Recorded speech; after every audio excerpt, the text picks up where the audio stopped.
বেলেঘাটার মাঝপুকুরের ছবি আপনাদের দেখাবো, যেখানে দখল হয়ে যাওয়া পার্টি অফিস ভাঙলেন বাড়িরই মালিক। সেই ছবি আপনারা দেখতে পাচ্ছেন, এই হচ্ছে তার বাড়ির একটি অংশ, যে অংশ দখল করে দিনের পর দিন পার্টি অফিস চালাচ্ছিল তৃণমূল, আর সেই পার্টি অফিসে এবার ভেঙে ফেলা হলো।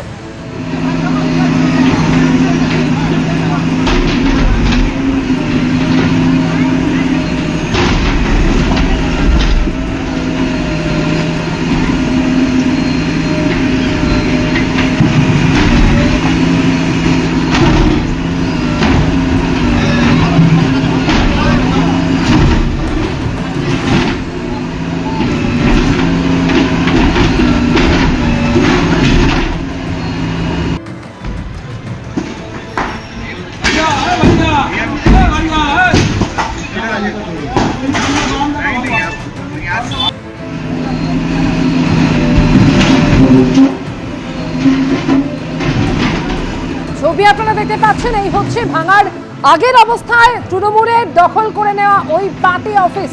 11 বছর ধরে ওই বাড়িরই জমি দখল করে পার্টি অফিস চালাচ্ছিল তৃণমূল, আর পালা বদলের পর সেই পার্টি অফিসে ভেঙে ফেলা হলো।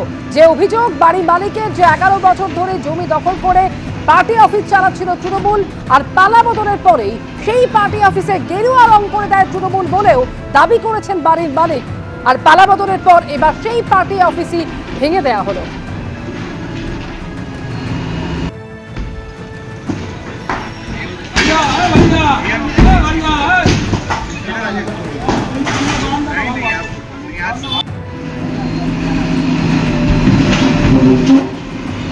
বেলেঘাটা বিধানসভা কেন্দ্রে আমরা রয়েছি এবং যে জায়গায় দেখতে পাচ্ছি, এই যে জায়গা, সেখানে যেমনটা অভিযোগ যে স্থানীয় বাসিন্দা তিনি অভিযোগ করছেন, ওনার একেবারে বাড়ির সামনে এই যে জায়গা, যেখানে তৃণমূল কংগ্রেস তারা দখল করে এখানে পার্টি অফিস চালাতো এবং তার পরবর্তীকালে এখানে ব্যায়াম সমিতি নাম দিয়ে একটা ক্লাব, সেই ক্লাব খোলা হয়েছিল। কিন্তু একেবারে এখানে যে তৃণমূলের যে রং ছিল, একেবারে যখন বিজেপি ভোটে জেতে এবং তার পরবর্তীকালে কিন্তু এখানে রং বদল হয় এবং এই মুহূর্তে দেখতে পাচ্ছি যে জায়গা, সেখানে তালা ভেঙে যিনি বাড়ির মালিক, স্থানীয় বিজেপির নেতৃত্ব, তারা বলছেন যে তারা কখনোই কিন্তু জবরদখল করবেন না। বাড়ির মালিককে এখানে নিয়ে এসে একেবারে তালা ভেঙে এই যে জায়গায়, যেখানে বিজেপির বিভিন্ন জিনিসপত্র দেখতে পাচ্ছি, পতাকা বা অন্যান্য কিছু দেখতে পাচ্ছি, একেবারে বিজেপির যে পতাকা সেই সবটা রাখা রয়েছে এখানে। সেই সব যেমনটা অভিযোগ যে বিজেপি নেতৃত্বের, যে এটা কোনো রকমভাবে বিজেপির কোনো কার্যালয় বা বিজেপির কিছু ছিল না, তৃণমূল কংগ্রেস দখল করে রেখেছিল এবং 4 তারিখে ভোটের ফল ঘোষণার পরবর্তীকালে এখান থেকে কিন্তু এটা বিজেপি যে গেরুয়া রং, সেই গেরুয়া রং করে দেওয়া হয় এবং যিনি বাড়ির মালিক তিনি বিজেপি নেতৃত্বের সঙ্গে যোগাযোগ করার পর বিজেপি নেতৃত্ব পুলিশকে জানায়। পুলিশের উপস্থিতিতে একেবারে দেখতে পাচ্ছি এখানে যে কিন্তু একেবারে যে থানার পুলিশ এখানে রয়েছে, বিজেপি নেত্রী অর্চনা মজুমদার তিনি এখানে উপস্থিত রয়েছেন এবং থেকে এখানে যিনি বাড়ির মালিক ছিলেন তাকে বলা হলো যে তার জায়গা তিনি যাতে নিয়ে নেন এবং সেই মতো একবারে তালা ভেঙে যিনি বাড়ির মালিক বলে দাবি করলেন তিনি কিন্তু এই জায়গায় দখল নিলেন। ক্যামেরা দীপ্ত চক্রবর্তী পার্থপ্রতিম ঘোষ, এবিপি আনন্দ, কলকাতা।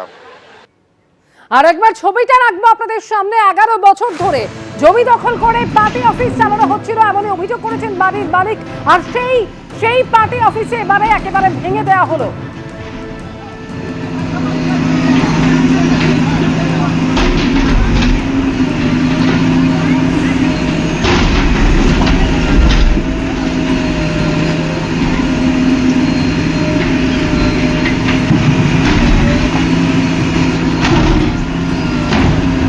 কি অভিযোগ করেছেন বাড়ি মালিক শোনাবো। 2011-তে টিএমসি এসে আমার জায়গাটা মানে জোর করে দখল করে নেয়, নিয়ে বলে ক্লাব করব, কিন্তু ক্লাব তো হয়ই না। এখানে হচ্ছে পার্টি অফিস করা হয়, মদের আসর বসে, ছেলে মেয়ে একসাথে রাত 2টো অবধি জোরে ডিজে বাজানো হয়, মানে আমাকে অস্বস্তি করে মারে। আমার বাড়িতে জোর জবরদস্তি করে এটুকু দিয়েছি আমি, তাও ওদের পোষাচ্ছে না।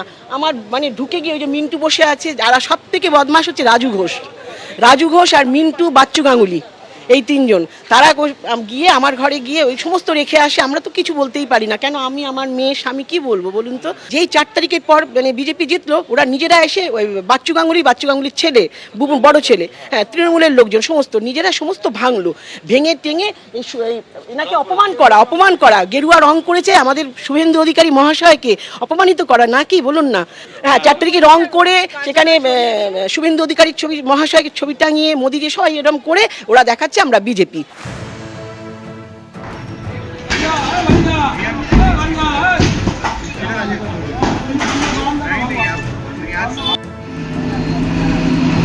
আমাদের রাজ্য সভাপতি শ্রমিক ভট্টাচার্যের কাছে ওনারা গিয়েছিলেন। ওনারা যে বেআইনি দখলদারি, এনাদের সাধারণ মধ্যবিত্ত পরিবারের তাদের পুরো বাড়ির সামনেটা জবরদখল করে দোতলায় প্রথমে কার্যালয়, তারপরে ব্যায়াম সমিতির নামে বিজেপির নামে চালিয়ে দেওয়া, এই দখলদারির বিরুদ্ধে বিজেপি বলা হয়েছে যে বেআইনি দখলদারি মুক্ত করতে হবে এবং বিজেপির নাম লাগিয়ে বিজেপির রং লাগিয়ে কেউ যদি বেআইনি কাজ করে আমরা সঙ্গে সঙ্গে সেখানে স্পটে থেকে যারা আসল অধিকারী মালিক তাদের আমরা এই জমিটা ফেরত দিয়ে দেব এবং আমরা চাই গ্রাসরুট থেকে এগুলো মুক্ত হোক। তাই পাড়ায় পাড়ায় সর্বত্র আমাদের এই অভিযান, যেখানেই বেআইনি দখলদারি আছে আমরা অভিযান মুক্ত করছি। বিজেপিরও নেতৃত্ব কিছু ক্ষেত্রে একাংশে তারা কোঅপারেটের করার মতো বিবৃতি দিচ্ছেন, কিন্তু সেটা ঠিকভাবে একদম স্থানীয় স্তরে সেটা হয়তো কার্যকর হচ্ছে না। নিশ্চিতভাবে কোথাও ভুল ত্রুটি ছিল, মানুষ বিরক্ত ছিলেন, কিন্তু তা বলে তৃণমূলের সব খারাপ আর যে যা বলবে সেগুলোকে মেনে নিতে হবে, এটা এরকম কোনো কারণ ঘটেনি। ফলে কোনো অভিযোগ তারা করেছেন শুনেছি। এবিপি আনন্দ, এগিয়ে থাকে, এগিয়ে রাখে।